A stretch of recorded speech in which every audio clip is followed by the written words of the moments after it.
D'accord. Bon, je vais dire à ma partie que je connais un peu sur l'argent.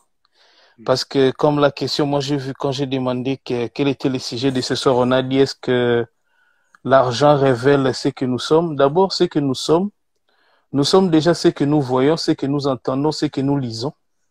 Mm. Et c'est ça ce qui fait de nous. Mais maintenant, quel est le rôle de l'argent dans la vie d'une personne? L'argent d'abord est le résultat du travail bien fait. Donc si vous prenez l'argent, vous enlevez le travail, c'est que l'argent n'a plus sa raison d'être dans la vie d'une personne. Parce qu'il y a un des péchés capitaux, un des péchés, c'est le péché capitaux, bien péché capital, où on Capitaux. dit que, oui, capitaux, oui, merci ma sœur. Parce que j'ai toujours cherché ce livre-là, je l'avais, ça parlait de 7 péchés capitaux. Donc, l'un des péchés dit que, donc, vouloir l'argent sans le travail, c'est un péché. Moi, je suis écrivain, je viens de sortir un livre au mois de janvier, Oui. qui est intitulé La richesse de la vie, où j'ai parlé, j'ai consacré une partie sur l'argent, où il y a l'auteur qui a écrit le livre sur la psychologie de l'argent qui a dit, il y a 2 sujets qui nous préoccupent le plus, c'est l'argent et la santé. C'est l'argent et la santé. Mais même si ce sont les 2 sujets qui nous paraissent, qui nous attirent personnellement.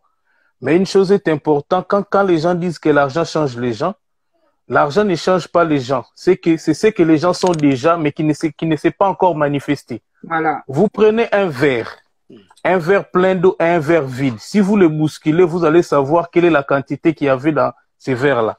C'est la même chose que l'argent. Parce qu'en réalité, l'argent n'est pas une fin en soi. L'argent est un instrument qu'on peut utiliser.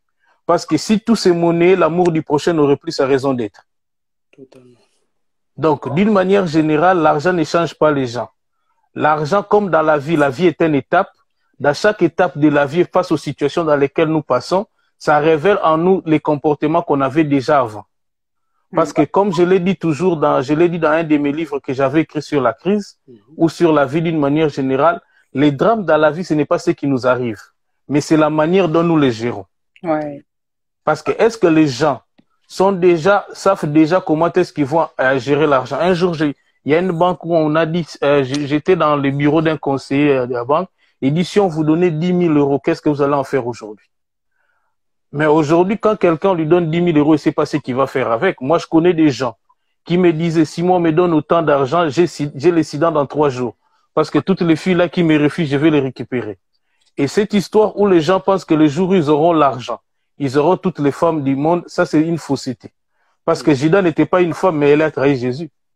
Exact, totalement. Donc, d'une manière générale, tout le monde a l'argent. Maintenant, ça dépend.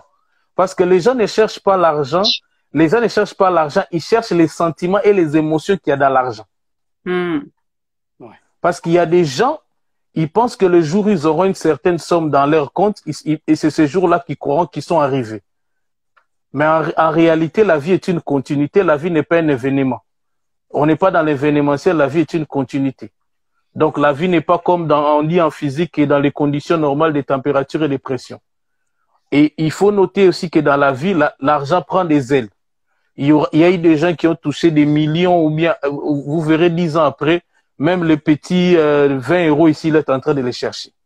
Il y a aussi des gens qui n'ont pas cherché l'argent et ils ont seulement rendu service, ils ont seulement travaillé, ils ont eu l'argent. Mm. Donc, cela dépend de comment vous voyez l'argent.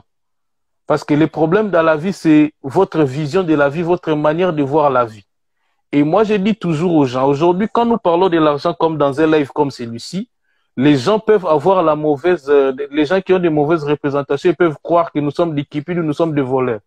Mais pendant qu'on est en train de parler, si on n'a pas volé l'argent de quelqu'un.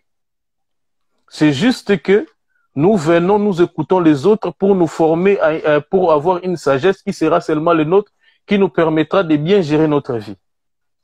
Vous voyez? Donc, d'une manière générale, quand les gens disent que l'argent change les gens, l'argent ne change pas les gens. L'argent vient révéler seulement ce que les gens... Donc, c'est comme dans les temps. Parce que, par exemple, si quelqu'un n'a pas encore perdu un être cher dans la vie, il ne va pas comprendre la raison pour laquelle certaines personnes sont en train de pleurer. Parce que moi, je me souviens quand j'ai perdu mon père, j'ai fait presque 1 mois, je ne faisais plus rien. Vous voyez, j'allais au travail, je suis habitué à écrire et à lire, mais j'ai constaté que j'ai fait un mois comme ça sans don. C'était tellement un choc pour moi, mais quelqu'un ne comprendra pas ça qui n'est jamais arrivé. Donc, les gens qui jugent les autres là, quand ils ont l'argent, attendez le jour où vous aurez l'argent, vous allez voir ce que ça va faire dans votre vie. Parce que souvent, il y a un élément qui est important dans la vie, il faut se préparer dans la vie que tout va arriver. Aujourd'hui, si j'ai 1 million d'euros, aujourd'hui, si j'ai 2 millions, il y a un auteur célèbre qui a écrit un livre il doit être un pasteur américain qui a écrit un livre, Une vie motivée par l'essentiel. S'il y a certains qui ont déjà lu ce livre-là, c'est un best-seller, hein, parce que ça fait plus de 10 ans que je l'ai lu. Il a dit une chose, quand il a écrit ce livre-là, ça lui a donné des millions. Mais qu'est-ce que lui, il a fait? Il a continué, il a gardé l'argent tout l'argent qu'il avait reçu dans ces livres-là.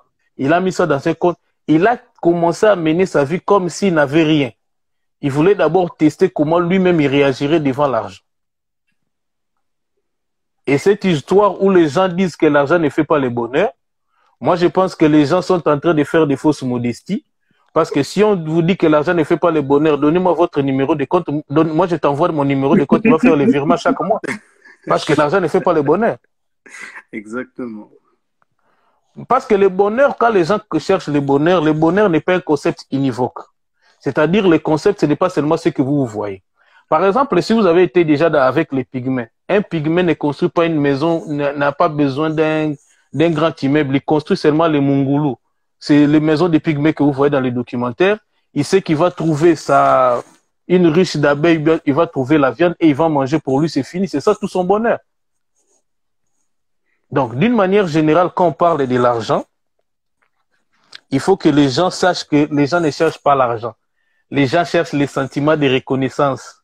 Ils cherchent à avoir de la valeur dans la vie. Ils cherchent peut-être, il y a une fille ou un homme qui ne veut pas de lui, qui ne veut pas d'elle. Ils cherchent l'argent pour l'attirer. Or, dans l'argent, vous ne pouvez pas, parce que l'amour, ça s'achète pas avec l'argent. Le jour où quelqu'un a l'argent, il va vous fuir. C'est comme les gens qui épousent des femmes pour les papiers. Le jour où il a